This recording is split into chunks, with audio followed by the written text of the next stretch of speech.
하나님의 말씀의 거울 앞에 우리가 나아갑니다.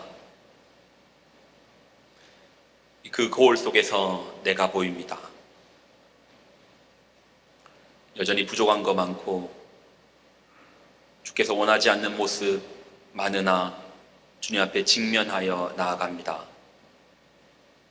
주여 말씀하여 주옵소서. 또한 우리를 치유하여 주옵소서.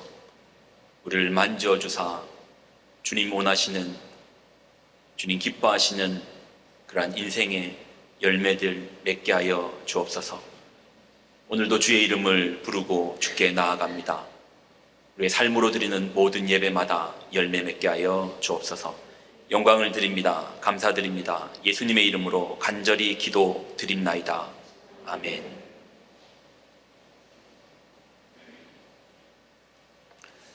복된 주일입니다. 우리 옆에 있는 우리 지체들에게 같이 좀 인사 나누실 때 하나님께서 당신을 사랑하십니다. 이렇게 한번 고백할까요? 같이 인사 나누겠습니다. 하나님께서 당신을 사랑하십니다. 네, 사랑합니다. 네, 사랑하십니다. 사랑합니다. 언제나 본질을 이야기한다 할 때는 선명함이 필요합니다. 저희는 오늘 기독교의 본질을 좀 이야기하려고 합니다. 선명함이 필요하고 또 분명함이 필요합니다.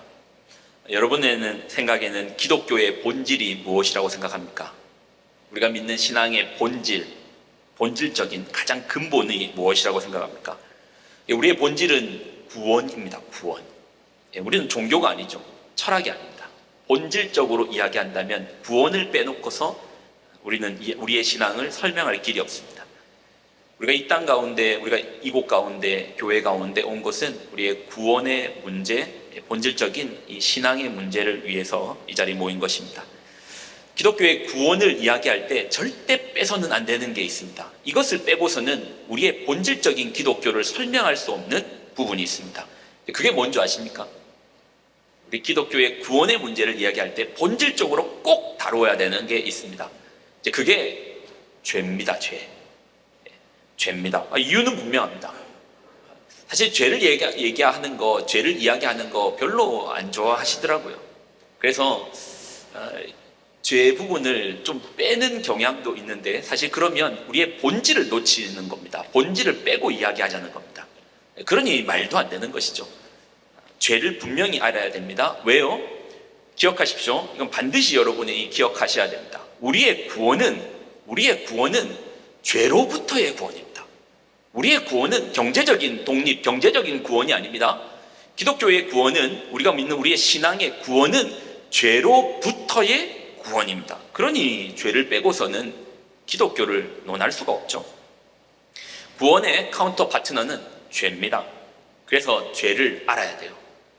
근데 막상 죄가 무엇인가라고 이야기해보자고 하면 어디서부터 시작해야 될지를 잘 모릅니다. 여러분은 이게 묻습니다. 죄가 뭡니까? 죄가 무엇입니까? 우리가 아는 죄는 이제 범죄, 죄를 범하는 것, 죄를 범하는 이제 범죄의 범위 내에서 우리는 죄를 생각합니다.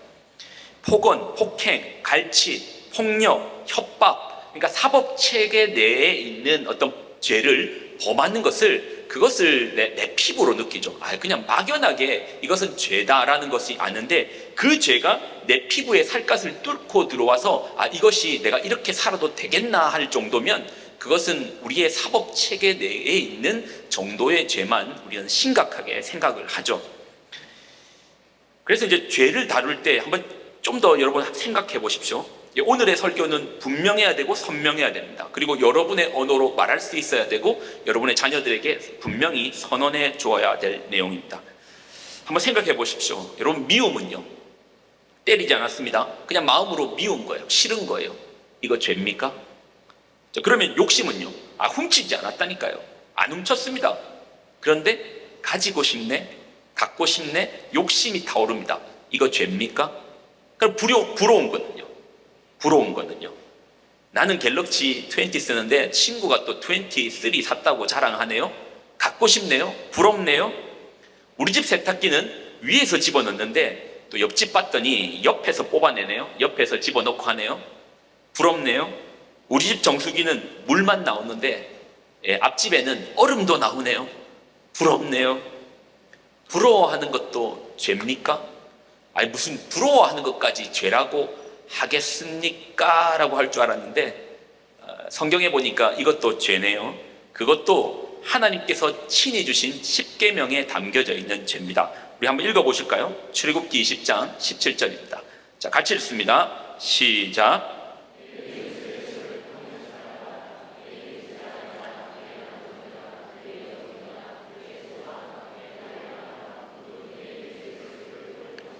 내 이웃이 가지고 있는 것을 탐내지 마라. 여기서 탐내다가 부러워하다더라고요. 내 이웃이 가지고 있는 것 부러워하지 말아야 합니다. 옆집 남편 보면서 부러워하지 말고 옆집 아내 보면서 부러워하지 말합니다. 부러워하는 것도 죄랍니다. 아니 뭐 보면 가지고 싶고 숨만 쉬어도 탐욕이 꿈틀거리는 우리인데 우리 인생에서 그러면 죄가 아닌 게 뭡니까? 아니 우리 인생에서 죄가 아닌 게 도대체 뭡니까? 그래서 우리는 죄의 본질을 알아야 됩니다. 다시 한번 잘 생각해 보십시오. 기독교의 구원을 알기 위해서 지금 죄를 이야기합니다. 우리의 구원은 죄로부터의 구원입니다. 그래서 죄를 알아야지 구원을 알 수 있습니다. 자, 죄의 본질을 조금 다룰 겁니다. 질문하겠습니다. 말씀드렸죠. 여러분의 생각으로 여러분의 언어로 이 설교가 끝난 이후에 말할 수 있어야 되고 정리할 수 있어야 됩니다. 질문하겠습니다. 여기에 아직 안 나오네. 귀여운 토끼가 있습니다. 토끼가 나왔죠? 토끼가 있습니다. 귀엽죠? 그런데 호랑이가 나타났습니다. 그 호랑이가요, 눈이 껌뻑껌뻑 귀여운 토끼를 큰 앞발로 탁 치더니 개를 앞발로 뜯어가지고 찢어가지고 먹습니다. 그 눈망울이 귀여운 토끼는 거친 호흡을 내쉬며 붉은 피를 뚝뚝 흘리며 호랑이의 입속에서 죽어가고 있습니다. 여러분 한번 물어볼까요? 이거 죄입니까? 호랑이가 잔인하게 귀여운 토끼 잡아먹는 거 죄입니까? 죄 아닙니까? 자, 그러면 이것도 한번 생각해 볼까요? 이제 광우병이라고 들어보셨을 겁니다. 영상 준비됐는데 한번 보여주실래요?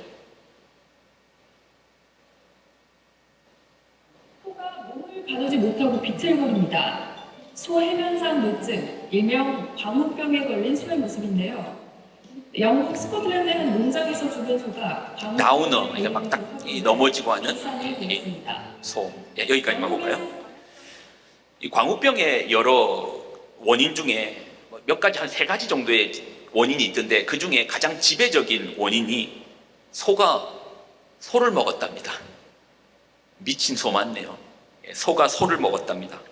그런데요, 소는요, 실수로 풀 먹다가 개구리가 들어가가지고 개구리를 먹는 한은 있어도 한번 내셔널 지오그래피 같은 데서 보셨나요?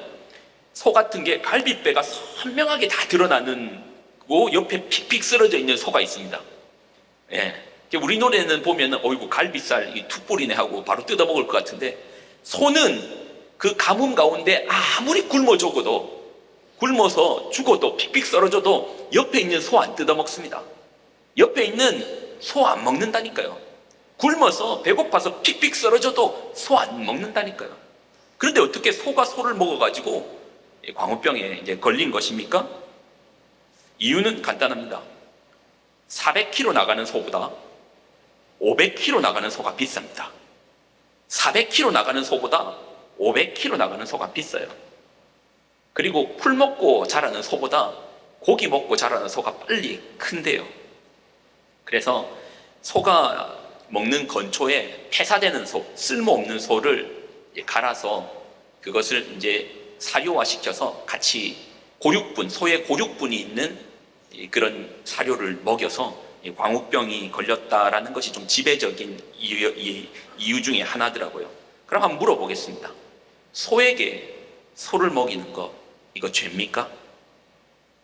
소가 스스로 뜯어 먹었겠습니까? 사람이 먹였겠죠. 그럼 이건 죄입니까? 지금 제가 무슨 얘기하는 줄 아시겠습니까? 2가지의 이야기를 했습니다. 하나는 호랑이가 끼를 잔인하게 잡아먹는 거, 이거 죄 아닙니다. 왜요? 하나님께서 그렇게 창조하셨거든요. 하나님께서 호랑이에게 육식을 하게끔 창조하셨거든요. 그런데 채식을 하는 소에게 육식을 먹이는 것은 죄입니다. 하나님의 창조의 질서를 이제 어기는 것이죠. 자, 그러면 죄는 뭡니까? 죄는 뭡니까? 죄는 결국 하나님의 말씀을 어김이 죄입니다. 하나님의 말씀을 어김이 죄예요. 에이, 고작 하나님의 말씀을 어기는 거. 도대체 우리가 살면서 말씀을 안 어기는 사람이 어디 있다고? 하나님의 말씀을 어기는 것이 죄인데, 그래서 죄의 원어를 보면 화살이 날아가는데 관역이 있습니다. 그 관역을 빗나감이 죄입니다. 말씀이라는 관역을 향해서 화살이 정조준하여 날아가야 될 것인데 그 말씀을 벗어나 버리는 것이 죄라는 것입니다. 세상의 만물은요, 여러분, 세상의 만물은 하나님의 창조하신 질서대로 움직이십니다. 빛이 있으라니까 있고요. 예, 물고기는 물에 살고 새들은 날아다니며 삽니다. 하나님이 창조하신 질서대로 살아요. 그래서요, 동물은요, 죄 안 짓습니다. 좀 엄밀히 말할까요? 죄를 안 짓는 게 아니고 못 짓습니다. 동물은 하나님 말씀하신 창조의 원리대로만 살아요. 그런데 인간은 그 말씀을 어길 수가 있다니까요. 인간은 하나님의 그 말씀을 어길 수가 있다니까요. 그게 선악과입니다. 선악과에서 그것의 증거가 됩니다. 여러분, 한번 물어보겠습니다. 여기 있는 분 중에 선악과 본 사람 있습니까?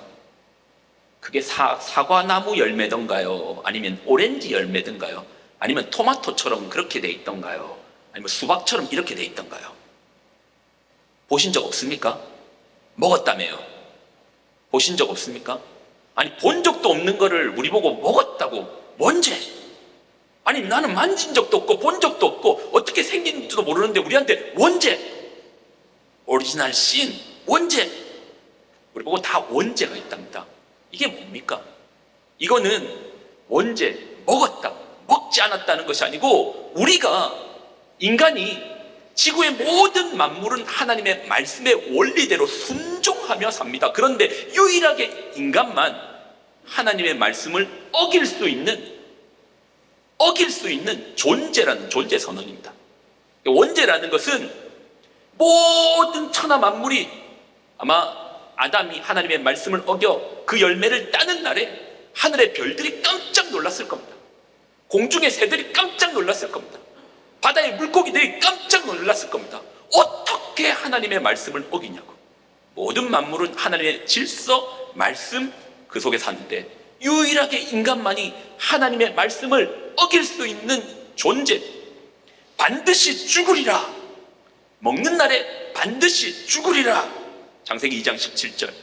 그런데도 그것을 기어이 따먹고 마는 존재, 말씀을 어길 수 있는 존재. 그게 이제 원죄성, 선악과에서 증명된 거죠. 아니요, 폭로된 것이죠. 고발된 것이죠.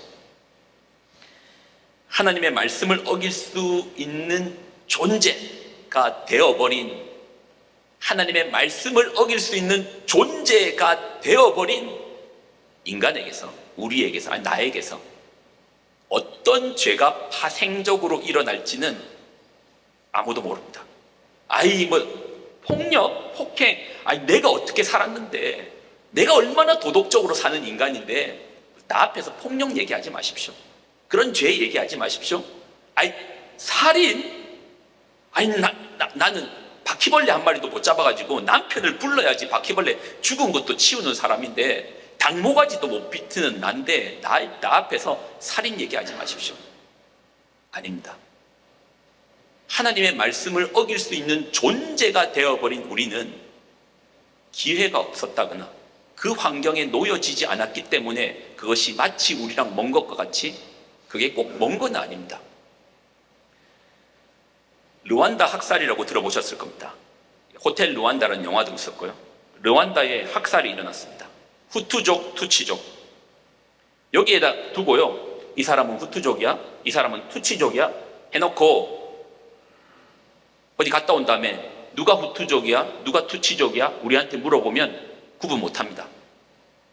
누가 경상도 사람이야, 누가 전라도 사람이야 구분하시겠습니까? 구분 못합니다.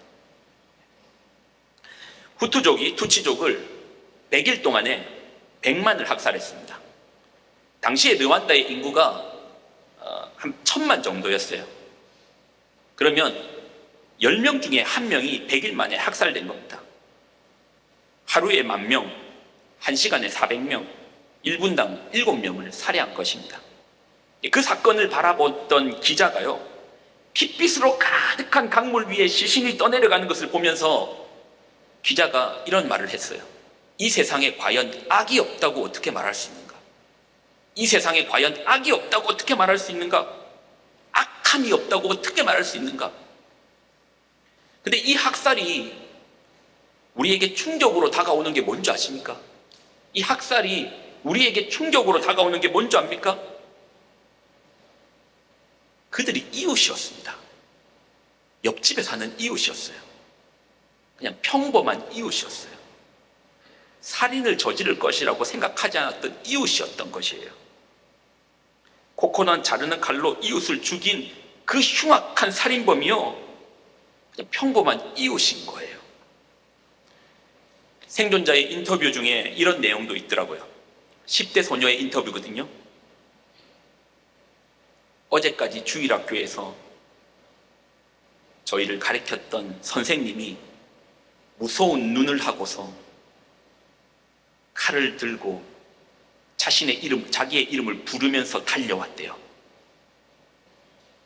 어제까지 주일학교에서 가르쳐줬던 선생님이 칼을 들고 무서운 눈을 하고 자기한테 달려왔대요. 자기 이름을 부르면서 거기서 하며 달려왔대요. 최근에 사회를 뜨겁게 했던 N번방 사건 있죠. 그 죄질의 잔혹함은 충격 그 이상이었습니다. 이 자리에서 말하고 싶지도 않아요. 10대 아이들의 몸사진을 찍어서 그것으로 끝난 게 아니고 그 아이들에게 정신적으로 영혼을 갈기갈기 찢는 그런 악독한 범죄를 저질렀습니다. 경찰은 이례적으로 그 악독한 범인을 얼굴을 신상을 공개하기로 했습니다. 보통은 포토라인에서 얼굴을 가려주는데 너무나 죄질이 악질적인 죄질이었기 때문에 그들의 얼굴을 공개하기로 결정을 했습니다. 그리고 그들의 얼굴을 보았을 때 아마 여러분도 본 사람들 있겠죠. 더 놀랐습니다. 왜요? 우리 교회 청년부에서 있어도 조금도 다를 바 없는 그냥 청년인 거예요. 우리 교회 중고등부 예배드리고 있는 저 순진무구한 아이들 중에 있어도 구분 못할 그냥 아이인 거예요. 10대의 아이, 청년의 아이, 그냥 보통 사람이었던 거예요. 차라리 그들이 흉악한 얼굴을 하고 무서운 얼굴을 하고 있었으면 저 나쁜 사람 봐라, 저는 천벌을 받을 놈 했을 것인데 그냥 우리 아이들인 거예요. 그냥 우리 청년들인 거예요. 그냥 우리 이웃인 거예요. 여러분, 하나님의 말씀을 어길 수 있는 존재가 되어버린 우리, 나는 도덕적으로 사는데, 나는 선하게 사는데, 나한테서 그런 얘기 할 필요 없습니다. 기회가 없어서 그런 거 아닐까요? 그런 환경에 놓여지지 않아서 그런 거 아닐까요? 나는 절대 그러지 않아 라고 장담할 수 있습니까? 선악과가 뭐죠? 존재가 되어버렸다니까요. 그럴 수 있는 존재가 되어버렸다니까요. 그러면 여러분에게 한번 물어보겠습니다. 그러한 존재가 되어버린 여러분은 하루에 몇 개의 죄를 좀 지으시나요? 안 세어봤죠? 몇 개의 죄를 지으시는 것 같습니까? 말씀에서 한번 살펴볼까요? 로마서 1장인데요. 이것은 제가 한 절 읽고 여러분이 한 절 읽으면서 나에게 해당되지 않는 게 몇 개인지만 한번 보세요. 나랑은 무관한 거야. 나는 절대 이거하고 나하고 엮지 마. 나하고 무관한 거야 하는 것만 마음으로 표시하세요. 또 괜히 손가락으로 몇 개 하지 마시고 마음으로 한번 생각해 보세요. 자, 28절 제가 읽고 한 절씩 교독하겠습니다. 또한 그들이 마음에 하나님 두기를 싫어하며 하나님께서 그들을 그 상실한 마음대로 내버려 두사 합당하지 못한 일을 하게 하셨으니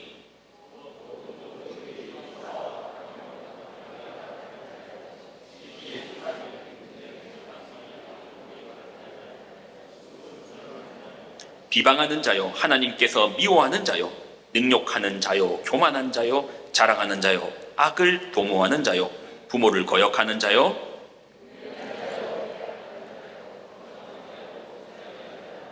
같이 읽을까요? 그들이 이 같은 일을 행하는 자는 사형에 해당한다고 하나님께서 정하심을 알고도 자기들만 행할 뿐 아니라 또한 그런 일을 행하는 자들을 옳다 하느니라. 남자들 다 그래, 다 그래. 사람 중에 안 그런 사람 어디 있어? 다 그래, 다 그래. 원래 그래, 원래 그래. 자연적인 거야, 자연적인 거야. 원래 그래, 원래. 안 그런 사람 어디 있어? 안 그런 사람 어디 있어? 그런 일을 행하는 자들을 옳다 하느니라. 하나님께서 사형이라고 정하심을 알고도 옳다 하느니라.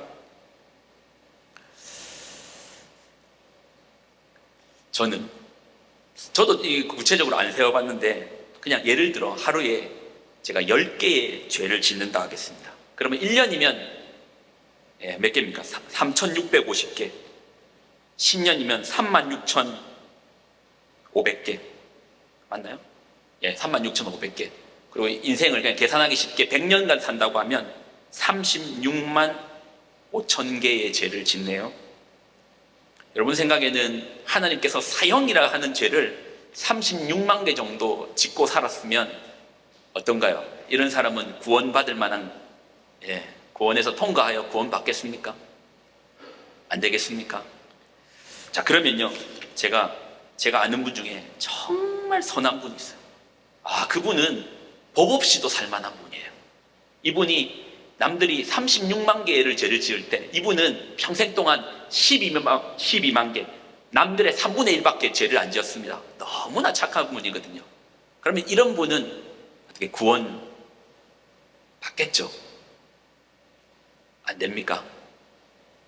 여러분 좀 깐깐하시네요. 그러면 제가 아는 분 중에 정말 착한 분이 있습니다. 그래서 이분은 그냥 걸어 다니는 도덕책. 그래서 남들이 36만 개의 죄를 평생 동안 지을 때 이분은 평생 동안 10,000개밖에 안 지었어요. 이 정도 분은 천국 가는 게 맞겠죠? 아닙니까? 그럼 여러분이 절대 부인할 수 없는 한 사람. 제가 아는 어떤 분은요, 어릴 때 입적해가지고 스님이 된 분이 있습니다. 어릴 때 종교기관에 위탁돼가지고 했으니까 죄를 지어봐야 얼마나 지었겠습니까? 평생 동안 단 1,000개밖에 죄를 안 지었습니다. 남들이 36만 개의 죄를 지을 때 이분은 정말 노력해가지고 1,000개밖에 안 지었습니다. 그럼 이분은 천국 갈 수 있습니까? 인간적으로 이 정도는 좀 보내줘야 되는 거 아닙니까? 안 됩니까? 안 됩니까? 로마서 3장 23절.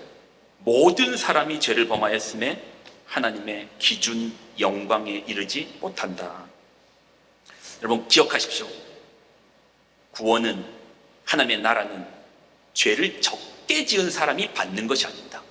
구원은, 하나님의 나라는 노력해가지고 이를 악물고 도덕적으로 살아가지고 죄를 적게 지은 사람이 가는 곳이 아니고요. 기억하십시오. 죄가 없는 사람이 가는 것입니다. 하나님 나라는, 구원은 죄가 없는 사람이 가는 곳이에요. 세상에 그런 사람이 어디 있습니까? 죄 없는 사람 어디 있습니까? 이 중에 죄 없는 사람 한번 손들어 보라 하십시오. 죄 없는 사람 어디 있습니까? 있습니다. 죄가 없는 사람 어디 있습니까? 있습니다. 누가 죄가 없다 하겠습니까? 있다니까요. 누가요? 죄 용서받은 사람이 있습니다.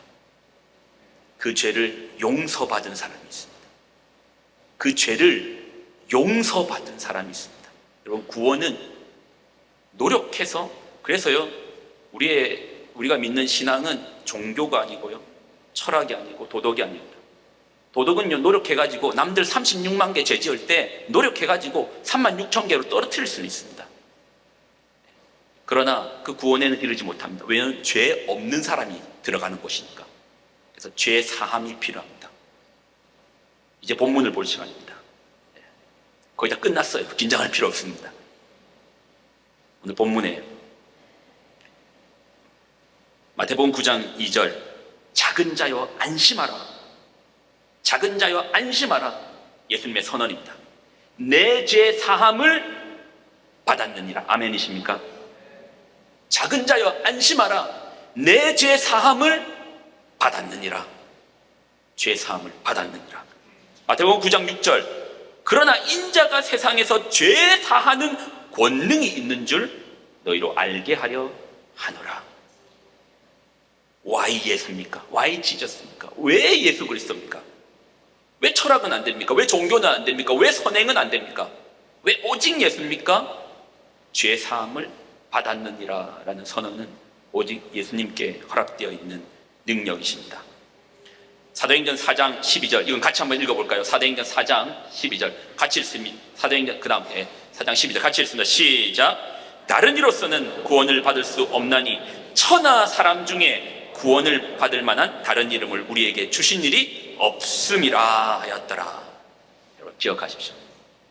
가끔 기독교가 우리가 믿고 있는 신앙을 종교 생활하듯이 선행 생활하듯이, 맞습니다.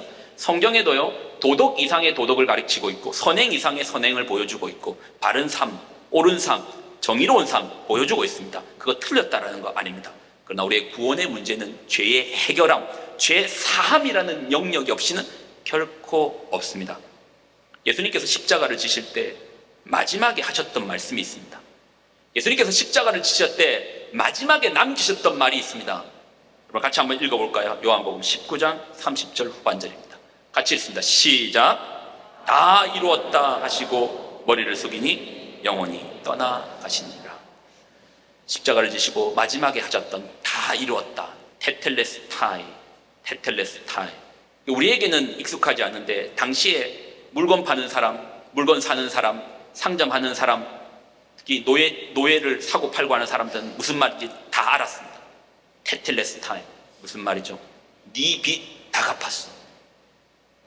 예수님께서 십자가 지시면서 하셨던 말이 너 죄의 값 다 갚았어. 너에게 지어진 모든 죄의 그 값이 다 값을 다 갚았어. 우리 안에 놓여있는 죄의 문서를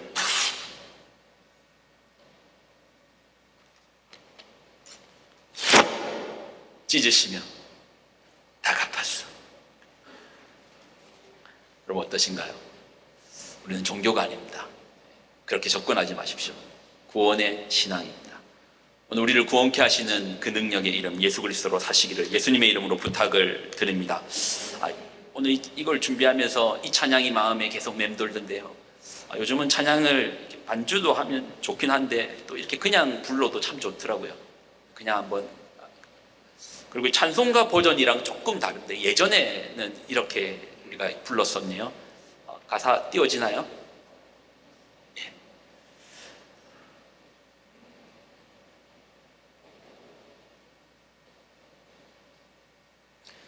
내 죄 사함 받고서 예수를 안 뒤 나의 모든 것 다 변했네. 지금 나의 가는 길 천국 길이요 주의 피로 내 죄를 씻었네. 나의 모든 것 변하고 그 피로 구속 받았네. 하나님은 나의 구원 되시오니 내게 정죄함 없겠네. 주님 밝은 빛 되사 어둠 해치고 나의 모든 것 다 변했네. 지금 내가 주 앞에 온전케 됨은 주의 공로를 의지함일세. 나의 모든 것 변하고 그 피로 구속 받았네. 하나님은 나의 구원 되시오니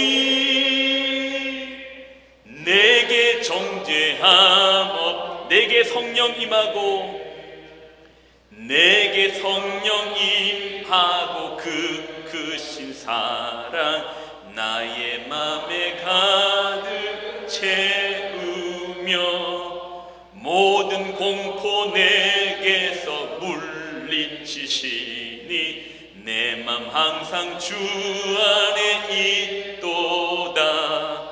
나의 모든 것 변하고 그 피로 구속 받았네. 하나님은 나의 구원 되시오니 내게 정죄함 없게. 나의 모든 것 변하고 나의 모든 것 변하고 그 피로 구속 받았네. 하나님은 나의 구원 되시오니 내게 정죄함 없겠네. 작은 자야, 내 죄 사함을 받았느니라. 오늘 주께서 우리에게 이렇게 선언하여 주십니다. 주께서 우리에게 선언하여 주십니다. 작은 자여, 내 죄 사함을 받았느니라. 기도하겠습니다. 하나님, 종교가 아니고 철학이 아니고 선행이 아니며